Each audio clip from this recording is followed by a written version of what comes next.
So my topic is self-driving cars.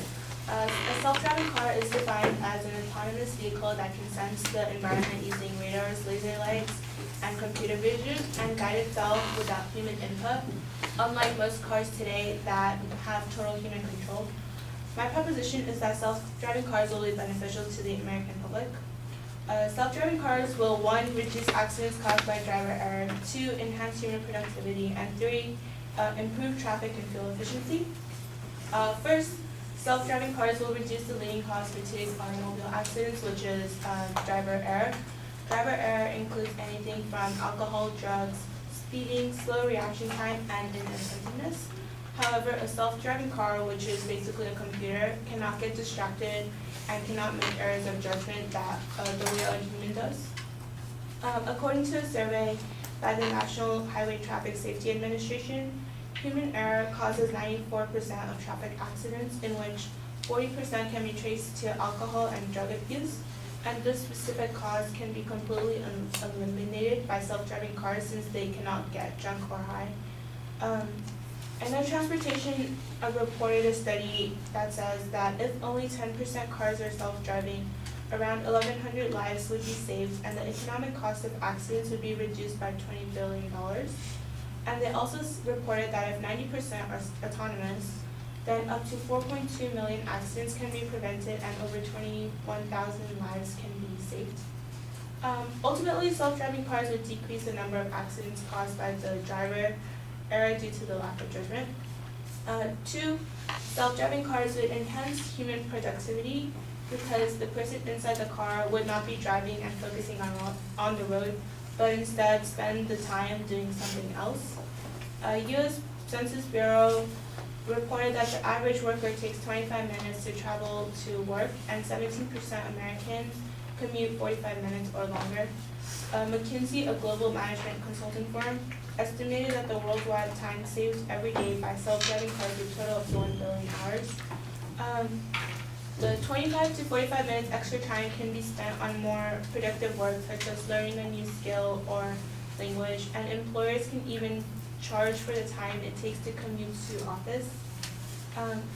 Some might argue that the self-driving car can be extremely expensive, ranging up to $100,000, but in the future, as mass production increases, the cost can get as low as $30,000, and this can be paid off by employers spending the commute time working.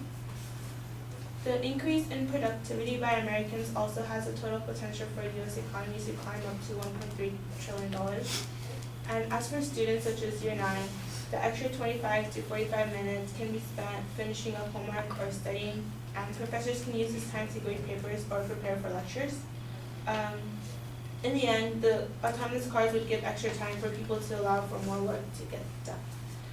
Lastly, self-driving cars will improve efficiency in terms of traffic flow and fuel consumption.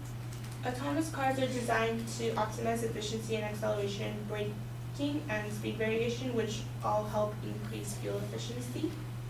According to McKinsey, self-driving cars would reduce CO2 emissions up to 300 million tons a year, which in perspective is equivalent to half of CO2 emissions from a commercial aviation sector. And transportation also reported that self-driving cars can participate in a behavior known as platooning, in which vehicles can communicate with each other their routes so that one vehicle can lead the speed and direction similar to a train. This would provide an increase in capacity of roads and a more steady traffic flow, unlike right now where we have to leave space in between each cars, and essentially that space is being wasted. When humans drive, they move forward when the car in front moves forward, which causes delay and increases traffic backwards. But a self-driving car can react much faster and has no need to leave space in between. A report from KPMG showed that platooning would increase highway capacity by 500% because self-driving cars don't need to leave space, meaning less traffic. This would improve traffic conditions and reduce commute times for drivers in high congested areas, which also reduces fuel consumption because all the vehicles are basically drafting each other. In conclusion, self-driving cars are beneficial to the American public because they would reduce the number of accidents caused by driver error, increase productivity by allowing people to use commute time to work, and improve traffic conditions and decrease fuel consumption.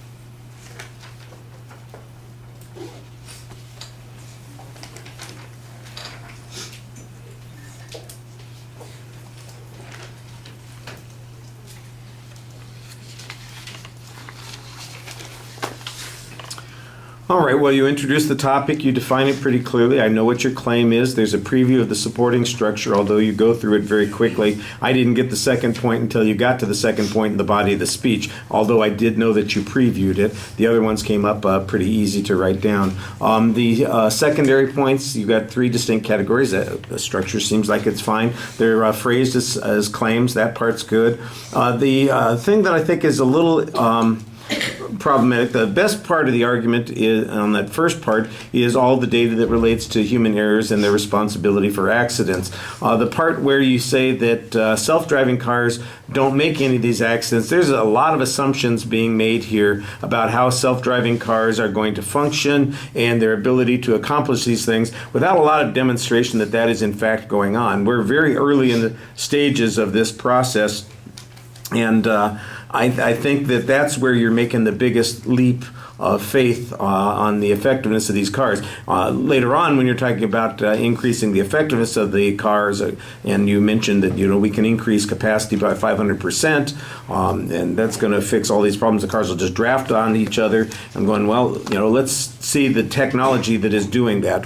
I understand the theory behind it, but I understand the theory behind artificial intelligence too, so I'll never have to do anything again because some machine will do everything for me. But that doesn't mean that it's real. That doesn't mean that it's going to happen the way you've described. I think you need to have a little bit more information about what the process is that's going on in creating these things. There's no examples of self-driving cars. There's no research using the self-driving cars. This is all speculation by people who desire this concept, but there's not any data that suggests that the self-driving cars in fact do work the way they're supposed to work. And that's the thing that I think is missing the most in the speech. There's not a lot of controversy on what could happen. The real controversy is on what's capable of happening and how quickly this is going to happen. The one statistic that you had that suggested that if we only had 10, if we had 10% self-driving cars, we'd have 1,100 fewer deaths, and 90% we'd save a lot more accidents and a lot more deaths. I think that that's a good piece of information. How it was arrived at was not clearly explained, and what kinds of assumptions it makes. Do self-driving cars actually meet those criteria? That's what needs to be in the argument. Like I said, I think that the structure's fine. The information that you present is good as far as it goes, but it is very speculative at this point, and the idea that this is going to happen anytime soon, I think that's the other thing that might be a little bit problematic. Every time I hear something about self-driving cars, it's getting put off a little bit more because they've had some complication that's come up. So, I kept hearing, 5 years from now, 10 years from now, 5 years from now, 10 years from now, and now it's, we're going to stop and suspend our program because we have this problem that we're looking at. So I think that you need to look a little bit more actively at what's going on in the field.